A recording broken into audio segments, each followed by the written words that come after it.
Hello बच्चों। आज हम लोग चैप्टर 13 इंट्रोडक्शन टू ग्राफ को स्टार्ट करेंगे। ओके। तो इस चैप्टर में हम लोग क्या करने वाले हैं बच्चों? इस चैप्टर में हम इंट्रोडक्शन टू ग्राफ में सिर्फ एक ही काइंड ऑफ ग्राफ करेंगे जो होगा आपका लीनियर ग्राफ। ओके, तो हम स्टार्ट करते हैं बच्चों। तो सबसे पहले हम क्या कर रहे हैं, इंट्रोडक्शन टू ग्राफ मतलब कि ग्राफ क्या होता है, पहले हम उसका इंट्रोडक्शन करेंगे जो आप लोगों को ऑलमोस्ट थोड़ा बहुत पता है बच्चों। तो ग्राफ्स क्या होते हैं? Are visual representation of data collected. Okay. बहुत बार हम लोग इंफॉर्मेशन कलेक्ट करते हैं, कोई सर्वे करते हैं, तो जो डाटा कलेक्ट किया जाता है ना, उसको विजुअली रिप्रेजेंट करना, उसको हम बोलते हैं ग्राफ। ओके।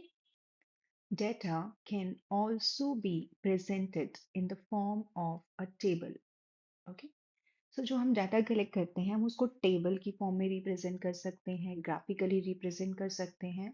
लेकिन जो ग्राफिकली रिप्रेजेंटेशन होता है, however a graphical presentation is easier to understand, and this is true in particular when there is a trend or comparison to be shown. Okay. So graphs जो होते हैं बच्चों, हम वो किसका बनाते हैं? जो हम डाटा कलेक्ट करते हैं उस डाटा को हम टेबल के थ्रू भी शो कर सकते हैं, लेकिन जब हम ग्राफिकली उसको शो करते हैं तो उसको अंडरस्टैंड करना बहुत ईजी हो जाता है।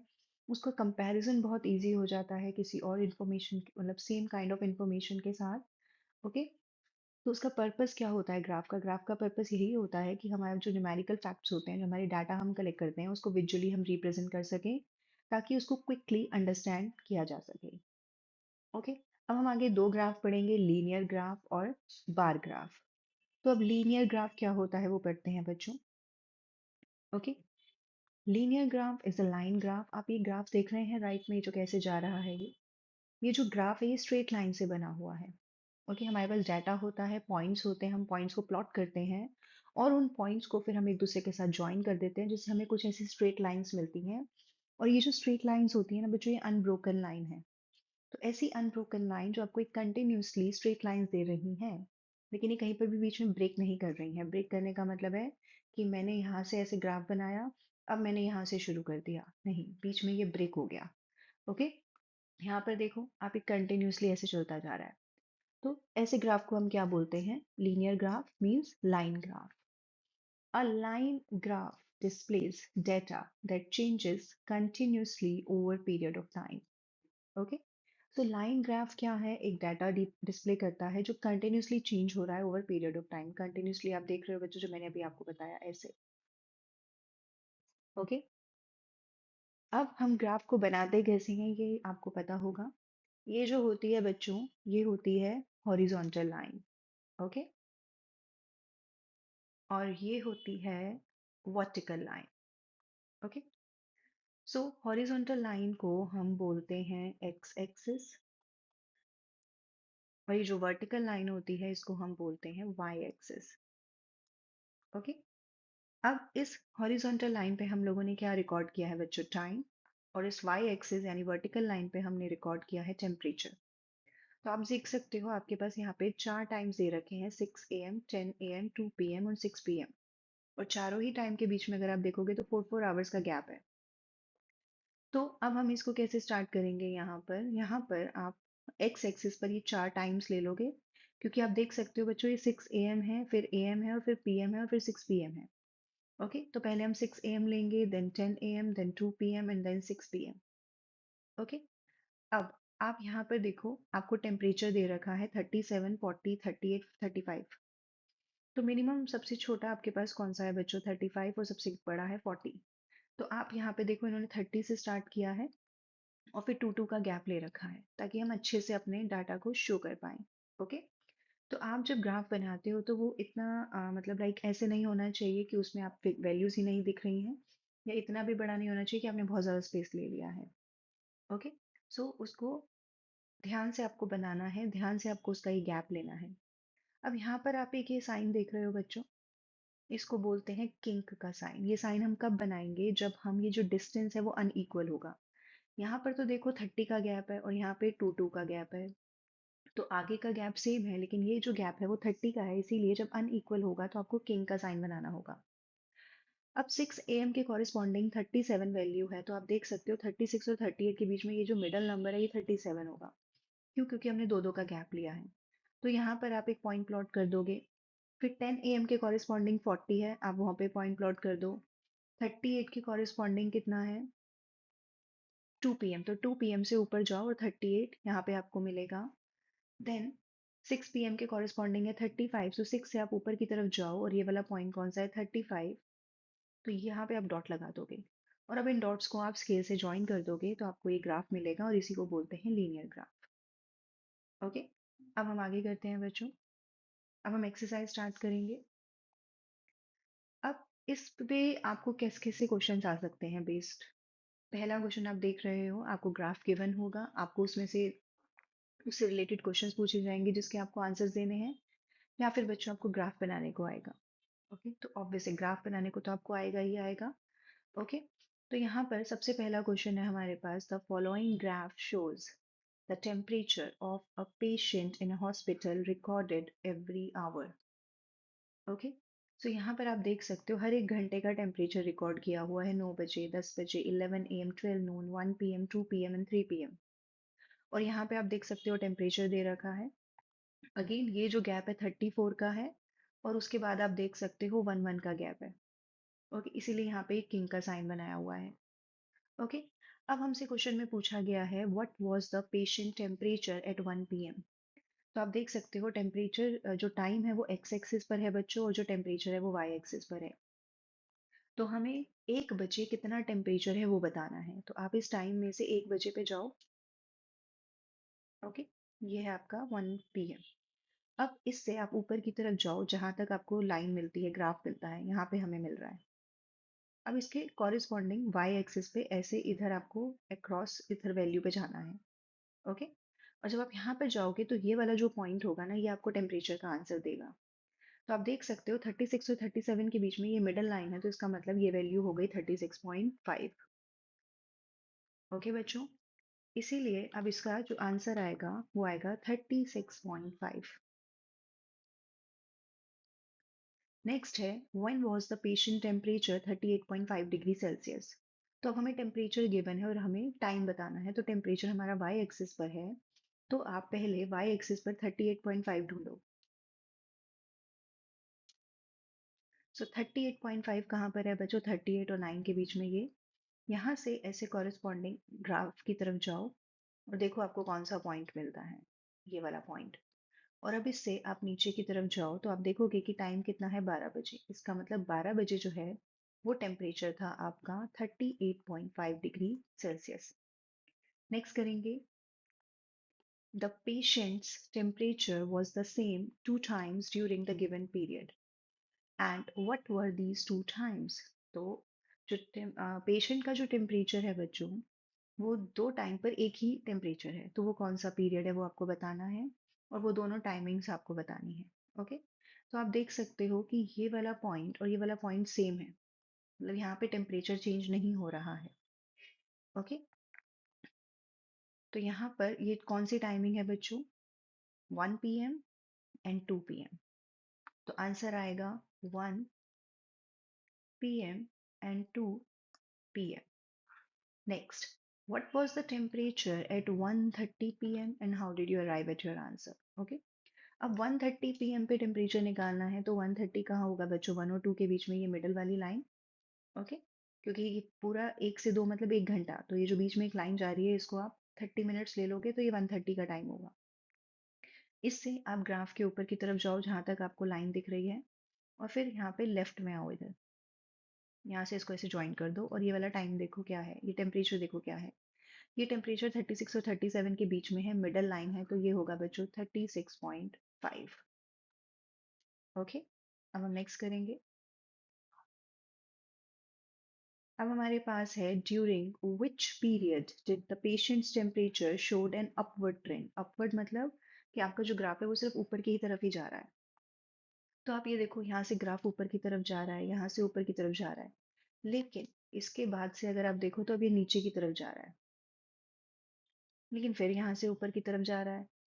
ओके, इसका मतलब कि which period did the patient temperature showed an upward trend. Okay, तो आप अपना आंसर दे सकते हो बच्चों 9 से 11 बजे के बीच में, मीन्स 9 AM to 11 AM। और अगर आप 2 से 3 देखो तो वो भी ऊपर की तरफ ही जा रहा है, तो 2 PM to 3 PM भी हमारा आंसर हो सकता है। ओके, नेक्स्ट करेंगे। Question number 2. The following line graph shows the yearly sales figure for a manufacturing company. तो आपको यहाँ पे एक ग्राफ दे रखा है, यहाँ पे आपको सेल्स दे रखी है एक मैन्युफैक्चरिंग कंपनी की इन करोर्स, देख सकते हो आप यहाँ पर। वाई एक्सिस पे आपको सेल दे रखी है और एक्स एक्सिस पे आपको ईयर दे रखे हैं कि जैसे 2002 में इतनी सेल हुई है, 2003 में इतनी सेल है, 4 में इतनी है, 5 में इतनी है और 6 में इतनी सेल है।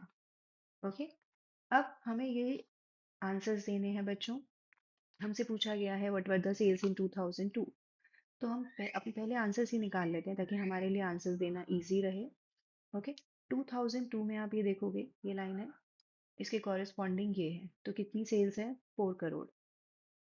ओके, 2003 में आप देखो यहाँ से और यहाँ लेफ्ट में जाओ तो ये कितना है, 8 और 6 के बीच में ये मिडल नंबर है, तो ये 7 करोड़ होगा। फिर 2004 और इधर जाओ तो ये कितना होगा बच्चों, 6, मीन्स यहाँ पे मैं लिख देती हूँ इसको 6। 2005 में आप देखो यहाँ पे, अब इसके कॉरेस्पॉन्डिंग लेफ्ट में जाओ तो यहाँ पे कितना वैल्यू है, 10। और 8 में अगर आप जाओगे तो यहाँ से आप ये लाइन देखो तो ये कितना है, 2006 का वैल्यू मीन्स 8 करोड़। अब हम अपने आंसर्स दे सकते हैं quickly. But were the sales in 2002, 2002 में कितनी सेल्स थी बच्चों, 4। 2006, 2006 में कितनी सेल थी, 8 करोड़। अब what were the sales in 2003 in B part. 2003 में हमारी कितनी सेल है बच्चों, 7 करोड़। तो बच्चों आपको यूनिट लिखना है। ओके, सिर्फ 7 मत लिख देना। ये फर्स्ट पार्ट है हमारा। सेकेंड पार्ट, 2005 में हमारी कितनी सेल्स थी बच्चों, 10 करोड़। ओके, यहाँ पर भी आपको ये वैल्यूज लिख देनी है। नेक्स्ट है compute the difference between the sales in 2002 and 2006। 2002 में हमारी सेल्स कितनी है, 4, और 6 में कितनी है, 6। तो यहाँ पर हम क्या करेंगे, 6 माइनस, सॉरी 2006 में हमारी सेल है बच्चों 8। ओके, तो 8 माइनस 4 मीन्स 4 करोड़ आपका डिफरेंस होगा यहाँ पर।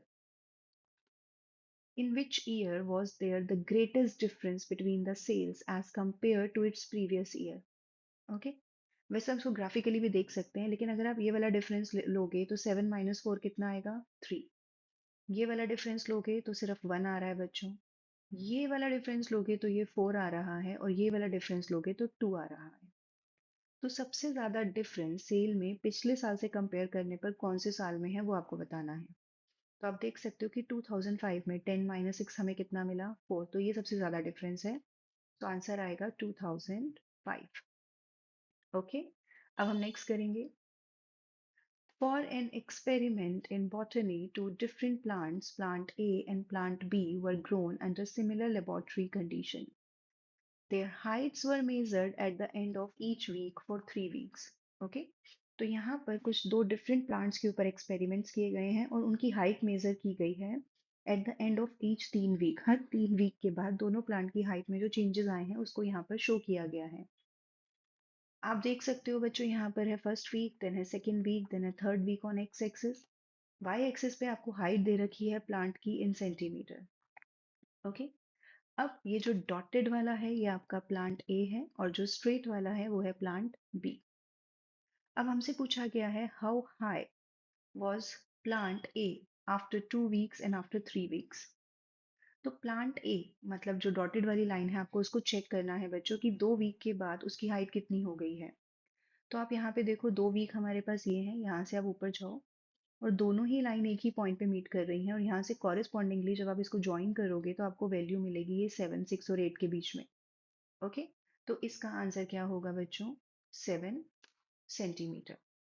ओके, मतलब जो हाइट है वो कितनी हो गई है, 2 हफ्तों के बाद, मीन्स 2 वीक्स के बाद जो हाइट है वो हो गई है 7 सेंटीमीटर। फिर आपसे पूछा गया है प्लांट ए का ही कि 3 वीक के बाद कितनी हुई है। तो 3 वीक के लिए आप यहाँ तक जाओगे। अब आपको लेफ्ट में जाना है और आपको डॉटेड लाइन को देखना है बच्चों, स्ट्रेट लाइन को नहीं देखना है। हम प्लांट ए की बात कर रहे हैं ये। तो इसके कॉरेस्पॉन्डिंग वैल्यू कितनी है? 9। तो इसका आंसर कितना होगा? 9 सेंटीमीटर। अब हम नेक्स्ट करेंगे, how high was plant B after 2 weeks and 3 weeks. अब प्लांट बी मतलब स्ट्रेट लाइन को चेक करना है आपको। तो स्ट्रेट लाइन का ये वाला पॉइंट तो दोनों का कॉमन है, तो यहाँ पे इसका आंसर आएगा 7 सेंटीमीटर। और प्लांट बी के लिए अगर हम 3rd वीक चेक करें तो हमें ये वाली लाइन ज्वाइन करनी पड़ेगी इससे, क्योंकि प्लांट बी का पॉइंट यहाँ पर है बच्चों, 3rd वीक के कॉरेस्पॉन्डिंग। तो इसका आंसर आएगा 10 सेंटीमीटर। ओके, अब हम नेक्स्ट करेंगे C part, how much did plant A grow during the 3rd week. Okay, so 3rd week में कितना ग्रो हुआ है, सिर्फ 3rd वीक पूछा है बच्चों आपसे। ओके, तो आपको पता है कि सेकंड में जो उसका वैल्यू था वो कितना था? 7। यहाँ पे जो वैल्यू था सेकंड वीक में प्लांट बी का वो कितना था? 7। और 3rd वीक में प्लांट बी कितना हो गया है? सॉरी, प्लांट ए कितना हो गया है? 9। ये जो कॉरेस्पॉन्डिंग लाइन है ये वाली। ओके, तो 9 - 7, वरना आप पीछे से भी वैल्यूज जो मैंने अभी पीछे आपको बताया वहां से भी आप वैल्यूज ले सकते हो। 9 - 7, 2 सेंटीमीटर ग्रो किया है प्लांट ए ने सिर्फ 3rd वीक में। How much did plant B grow from the end of the second week to the end of the 3rd week. इसमें भी यही क्वेश्चन पूछा गया है हमसे। तो हमें पता है कि जो प्लांट बी था उसकी वैल्यू 3rd वीक में कितनी थी? 10। और सेकेंड वीक में तो दोनों की ही वैल्यू सेम थी। सो 10 - 7, प्लांट बी ने कितना ग्रो किया है? 3 सेंटीमीटर, जो कि 1 सेंटीमीटर ज्यादा है प्लांट ए से। ओके, अब हमसे पूछा गया है during which week did plant A grow most. Okay, तो वैसे अगर आप ग्राफिकली देखो बच्चों, हमसे प्लांट ए की बात हो रही है तो आप देख सकते हो कि ये वाली जो लेंथ है ऑब्वियस है वो इस वाली से ज्यादा है। ओके, लेकिन मैं आपको वैल्यूज करके दिखाती हूँ। यहाँ पर, यहाँ से तो स्टार्ट हो रहा है तो ये तो 0 है। यहाँ पर मैं प्लांट ए की वैल्यू जो है वो यहाँ पे लिख रही हूँ, ये है 1। और ये कॉरेस्पॉन्डिंग क्या है बच्चों? 1। तो यहाँ 1 आएगा। यहाँ पे हमें पता ही है बच्चों 7 था, और यहाँ पे था 9। और अगर मैं प्लांट बी की लिखूँ तो वो यहाँ पे है 10, यहाँ पर है 7, और यहाँ पर है 2। ओके, तो अब ये देखो आप कि प्लांट ए सबसे ज्यादा ग्रो कब हुआ है? 7 - 1 कितना है बच्चों? 6। और 9 - 7 है कितना? 2। तो ऑब्वियस है कौन से वीक में ज्यादा हुआ है? सेकेंड वीक में। तो आंसर क्या आएगा? Second. During which week did plant B grow least. कम कितना हुआ है प्लांट बी? ओके, तो अगर आप प्लांट बी की वैल्यूज देखो तो यहाँ पे कितना है बच्चों? 0 - 2, मतलब 2 - 0 2। यहाँ पे 7 - 2 वो 5 सेंटीमीटर ग्रो हुआ है, यहाँ पर 3 ग्रो हुआ है। तो सबसे कम ग्रो कौन सा हुआ है? 1st week. तो आंसर आएगा 1st वीक। नेक्स्ट करेंगे अब हम बच्चों, were the two plants of the same height during any week shown here. बिल्कुल बच्चों, अभी हमने यहाँ पे कौन पॉइंट देखा था ना, ये वाला। यहाँ पर दोनों की हाइट कितनी है? Same, 7 centimetre. तो सेकेंड वीक जो है, या फिर आपका एंड ऑफ सेकेंड वीक में दोनों का जो हाइट है वो सेम है, और ये इसका आंसर है। नेक्स्ट करेंगे, the following graph shows the temperature forecast and the actual temperature for each day of a week. Okay, तो यहाँ पे आप देख सकते हो ये नंबर ऑफ डेज दे रखे हैं, यहाँ पे आपको वाई एक्सिस पे टेम्परेचर दे रखा है। डॉटेड लाइन हमें फोरकास्ट टेम्परेचर बता रही है और स्ट्रेट लाइन हमें एक्चुअल टेम्परेचर बता रही है। अब हमसे क्वेश्चन पूछा गया है, हमें इस ग्राफ को रीड करके ये आंसर्स देने हैं। On which days was the forecast temperature the same as the actual temperature. तो आपको ये देखना है बच्चों कि ऐसा कौन सा पॉइंट है जहाँ पे डॉटेड लाइन की वैल्यू और स्ट्रेट लाइन की वैल्यू सेम है। तो आप देखो, एक तो यहाँ पे ट्यूसडे, और एक फ्राइडे, और एक संडे। इन 3 दिन पर एक्चुअल टेम्परेचर और फोरकास्ट टेम्परेचर सेम है। तो आंसर क्या आएगा बच्चों? Tuesday, Friday and Sunday. Okay, next है हमारे पास, what was the maximum forecast temperature during the week. Okay, so forecast मतलब डॉटेड लाइन, तो आपको देखना है कौन से पॉइंट पे डॉटेड लाइन सबसे हायर है। ओके, जो सबसे ऊपर जा रही है। तो अगर हम यहाँ पर देखें तो डॉटेड लाइन मुझे सबसे हायर जो है वो इसी पॉइंट पे दिख रही है। ओके। तो इसका मतलब इस ये आपका संडे है। ओके। तो संडे को है टेम्परेचर, लेकिन मैक्सिमम टेम्परेचर आपसे पूछा है, तो जब आप कॉरेस्पॉन्डिंग वैल्यू देखोगे यहाँ से इसको ज्वाइन करोगे तो वो है बच्चों 35। ओके। सो इसका मतलब आंसर क्या है इसका? 35 डिग्री सेल्सियस। नेक्स्ट है हमारा, what was the minimum actual temperature during the week?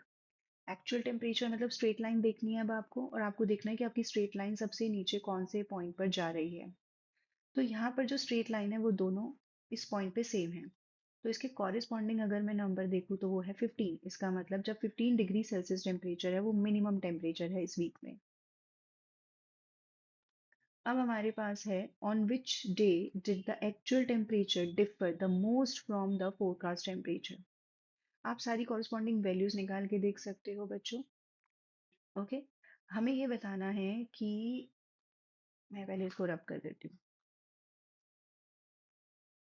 Okay. अब हमें ये बताना है कि कौन से दिन पर एक्चुअल टेम्परेचर और फोरकास्ट के टेम्परेचर का गैप सबसे ज्यादा है। ओके। यहाँ पे देखो ये गैप कितना है बच्चों।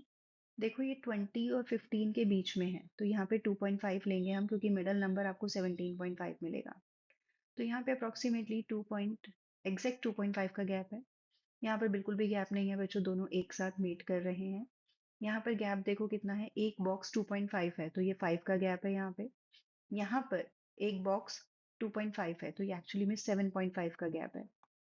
यहाँ पे कोई गैप नहीं है बच्चों, यहाँ पे दो हमारे पास बॉक्सेस हैं, तो ये 5 का गैप है, और यहाँ पर एक भी गैप नहीं है, यानी दोनों एक ही पॉइंट पर हैं।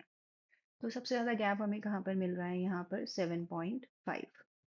इसका मतलब थर्सडे को देखो आप, कॉरेस्पॉन्डिंग वैल्यू कौन सी है यहाँ पे? थर्सडे डे है यहाँ पे। सो आंसर आएगा बच्चों, थर्सडे को जो है वो दोनों के बीच का टेम्परेचर सबसे ज्यादा होगा। ओके। अब हम आगे करेंगे। Question number 5. Use the tables below to draw linear graph.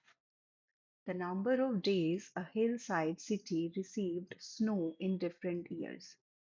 आपको यहाँ पे years दे रखे हैं 2003, 4, 5 and 6, और उनके correspondingly आपको values दे रखी हैं number of days। मतलब 2003 में 8 दिन जो है वो स्नो गिरती है, 2004 में 10 डेज, 5 में 5 डेज और 6 में 12 डेज।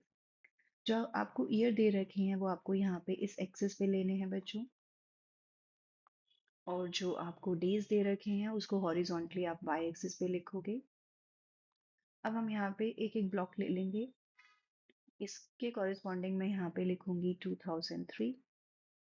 देन टू, ये लाइन आपको डालने की जरूरत नहीं है, ये मैं सिर्फ आपको शो करने के लिए डाल रही हूँ। 2004। एक एक ब्लॉक का आप गैप छोड़ोगे बीच में। ओके। अब आप यहाँ पे देखो, आपका सबसे स्मॉलर नंबर है 5 और सबसे बिगर नंबर है 12।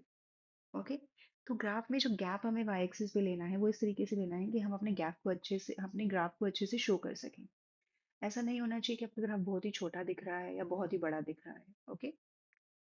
तो यहाँ पे मैं 2 का गैप ले रही हूँ, 2, देन 4, 6, 8, 10 और 12। ओके।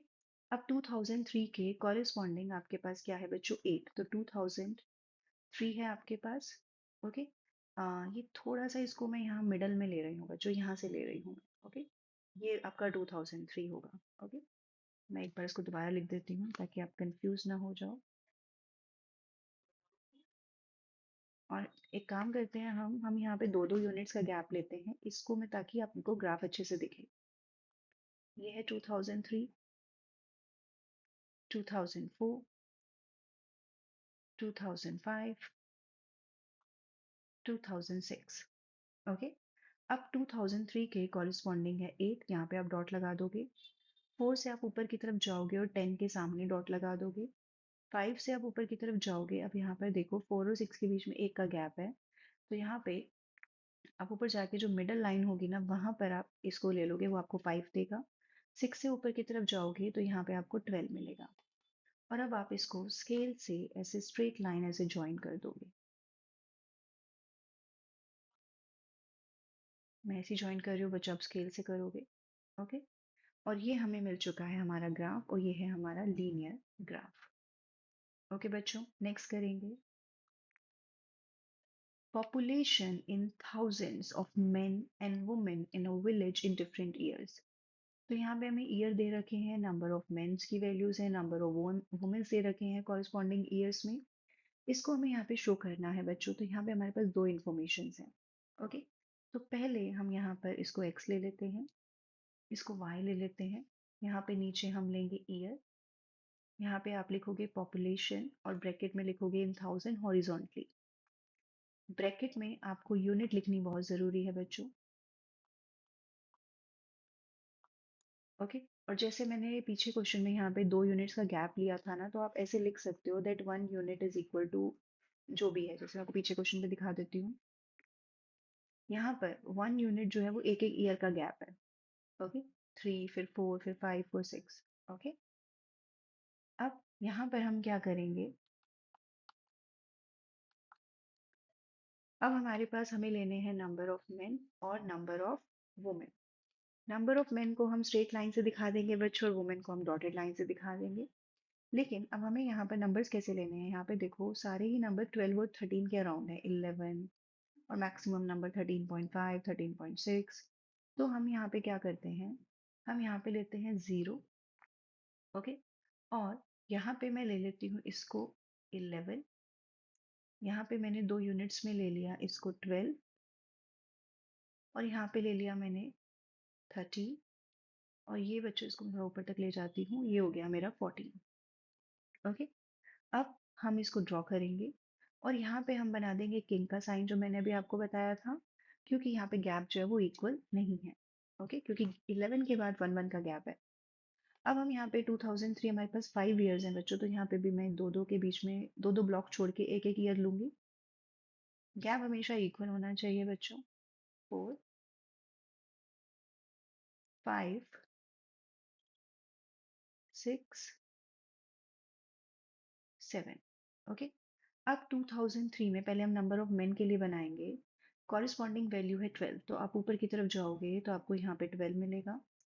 फिर 2004 के कॉरिस्पॉन्डिंग आपको चाहिए 12.5, तो 12 और 13 में 2 का गैप है बच्चों, तो इस मिड लाइन को हम 12.5 ले लेंगे, ये वाला। फिर आपके पास 2005 में है 13, तो ये आपके पास यहाँ पे 13 आएगा।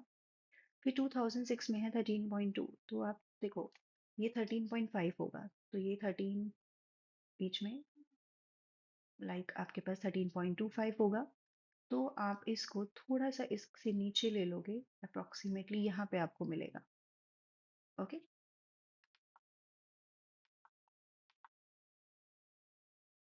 फिर आपके पास है 13.5, तो 13.5 तो हमें पता ही है इस बीच में है। और हम इन सारे पॉइंट्स को ज्वाइन कर देंगे, वन स्ट्रेट लाइन से आप इसको अपने स्केल से ज्वाइन करोगे, और यहाँ पर हम लिख देंगे कि ये हमें क्या शो कर रहा है, नंबर ऑफ मेन। अब हम लेंगे बच्चों नंबर ऑफ वुमेन के लिए 11.3, तो 11.3 जो है वो मुझे अप्रॉक्सीमेटली यहाँ पर मिलेगा। ओके, फिर है मेरे पास 11.9 जो कि मुझे यहाँ पे मिलेगा। फिर है बच्चों मेरे पास 13 जो कि एग्जैक्ट ये पॉइंट होगा।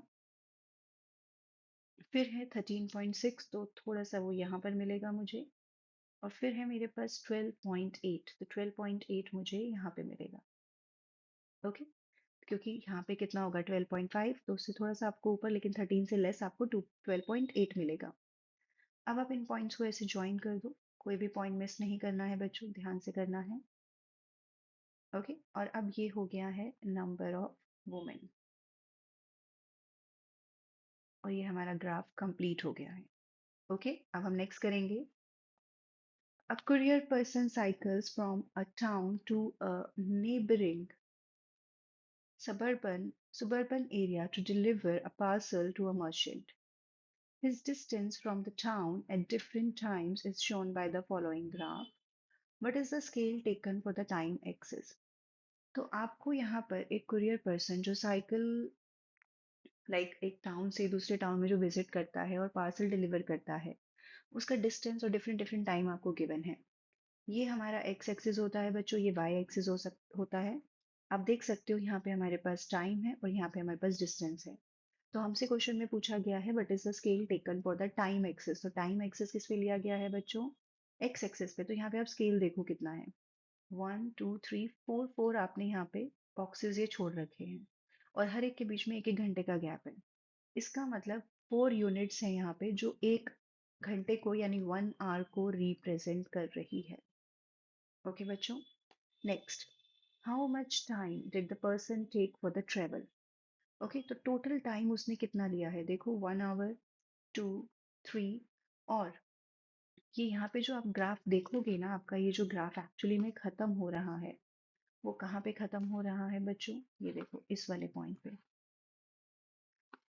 ये वाला।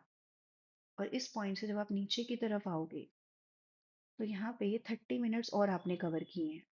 इसका मतलब 1 2 3 एंड 30 मिनट्स मोर, यानी 3 hours 30 minutes, 3.5 hours लिख सकते हो आप, या 3 hours 30 minutes लिख सकते हो। Okay, how far is the place of the merchant from the town, तो आप देख सकते हो कि ऑन वाई एक्सिस यहाँ पे डिस्टेंस दे रखा है, तो यहाँ से ऐसे कॉरेस्पॉन्डिंगली आप जाओगे, और ये कहाँ पे मीट हो रहा है, 22, मतलब उसने टोटल 22 किलोमीटर का डिस्टेंस कवर किया है 3.5 घंटे में। ओके बच्चों, next, did the person stop on his way, तो आप देखो आपका ग्राफ कहाँ पे चेंज नहीं हो रहा है। तो यहाँ पे ये जो 2 पॉइंट्स आप देख रहे हो, यहाँ पर जो वैल्यू है, जो डिस्टेंस है, वो सेम ही है, यहाँ पे वैल्यू चेंज ही नहीं हो रही है। और यहाँ से नीचे आओ ताकि आपको एग्जैक्ट टाइम पता लगे, और यहाँ से नीचे आओ, तो ये है 10, और ये होगा बच्चों 10 और 11 का मिडल है, यानी 10:30। तो इसका आंसर होगा 10 से लेकर 10:30 के बीच में जो है वो, मतलब रुके हैं, क्यों, क्योंकि यहाँ पे डिस्टेंस चेंज ही नहीं हो रहा ना। यहाँ पर देखो दोनों ही टाइम पर वैल्यू 16 है, इसका मतलब यहाँ इस वाले टाइम पर वो स्टॉप रुके हैं। During which period did he ride fastest. Okay, so fastest, तो आप गैप यहाँ से देख सकते हो बच्चों, ये सबसे ज्यादा गैप दिख रहा है आपको ग्राफिकली। ओके, तो अगर ग्राफिकली आप ऑब्जर्व नहीं कर पा रहे हो, तो आप टाइम यहाँ से देख लो। यहाँ पे 8 से 9 के बीच में ये 10, कितना टाइम, दिस कितना किलोमीटर कवर हुआ है, 10। यहाँ से यहाँ तक आप जाओगे तो 16, मतलब आपने 6 किलोमीटर और कवर किया है, और यहाँ पे तो कुछ भी नहीं हुआ। और यहाँ 16 से आप ऊपर जाओगे तो 6 किलोमीटर, तो ये टोटल डिस्टेंस जो है वो ज्यादा है, जो कि 10 किलोमीटर है। इसका मतलब टाइम क्या होगा बच्चों, 8 से 9 के बीच का। ओके, नेक्स्ट करेंगे question number 7, can there be a time temperature graph as follows, justify your answer. तो इन 4 ऑप्शंस में से कौन सा टाइम टेम्परेचर ग्राफ हो सकता है, हमें वो बताना है। ओके, तो ग्राफ को ऑब्जर्व करते हैं बच्चों। यहाँ पर देखो आपकी जो ये स्ट्रेट लाइन है, ये ऐसे अपवर्ड जा रही है, जो ये शो करता है कि जैसे जैसे x का वैल्यू बढ़ेगा, y का वैल्यू इंक्रीज हो रहा है। आप देख रहे हो, जैसे सपोज यहाँ पे 1 है,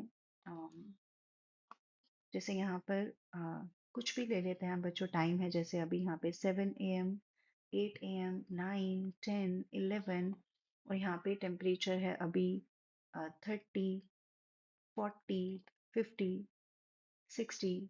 तो आप देखो ये कैसे जाता है, 7 पे 30, 8 पर फिर 40, 9 पर 50, 10 पर 60। तो आप ये देख रहे हो जैसे जैसे टाइम इंक्रीज हो रहा है, टेम्परेचर भी इंक्रीज हो रहा है। तो ये ग्राफ पॉसिबल है बच्चों, यहाँ पर क्या हो रहा है, इंक्रीज इन टेम्परेचर। ओके, यहाँ पर देखो बच्चों, अगर मैं सेम यहाँ पे टाइम ले लूँ, यहाँ पे मैंने लिया 7 8 9 और 10। ओके, और यहाँ पे ले लिया मैंने 80, फिर 70 60 50 40 30 20, लाइक ऐसे। और अब आप यहाँ पे देखोगे तो 80, जब 7 टाइम है तो टेम्परेचर 80 है, जब 8 टाइम है तो टेम्परेचर 70 है, जब 60 टेम्परेचर है तो टाइम 9 है। तो आप देख रहे हो कि नीचे की तरफ आता जा रहा है टेम्परेचर, जैसे जैसे टाइम इंक्रीज हो रहा है टेम्परेचर डिक्रीज हो रहा है। ओके, तो ये डिक्रीज इन टेम्परेचर का केस है बच्चों, जो कि बिल्कुल पॉसिबल है। थर्ड केस में देखो, ये जो लाइन है ना, ये जो टेम्परेचर जो जा रहा है वो ऐसे ही है। ओके, मतलब जैसे सपोज यहाँ पे 7 का टाइम है, और ये है आपका 30, ये है 40 50 60 70। तो आप ये देखो कि जब 7 बजे का टाइम है तो टेम्परेचर 30 है, फिर 40 है, 50 है, 60 है, 70 है। ये तो पॉसिबल ही नहीं है ना बच्चों, एक ही टाइम पर आपको डिफरेंट डिफरेंट टेम्परेचर कैसे मिल सकता है।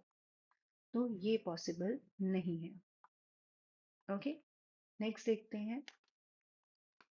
यहाँ पर देखो जैसे टाइम है 7, 8, 9, 10, 11 और यहाँ पे टाइम है 8, जो टेम्परेचर है सपोज ये 50 है। ओके, तो ये तो पॉसिबल है कि आपके पास डिफरेंट डिफरेंट टाइम हो लेकिन टेम्परेचर सेम हो, तो ये है कांस्टेंट टेम्परेचर। तो टेम्परेचर इंक्रीज हो सकता है, टेम्परेचर डिक्रीज हो सकता है, टेम्परेचर कांस्टेंट हो सकता है, लेकिन एक ही टाइम पर डिफरेंट टेम्परेचर नहीं हो सकता। ओके, सो सी जो ऑप्शन है बच्चों वो पॉसिबल नहीं है, मीन्स थर्ड पार्ट।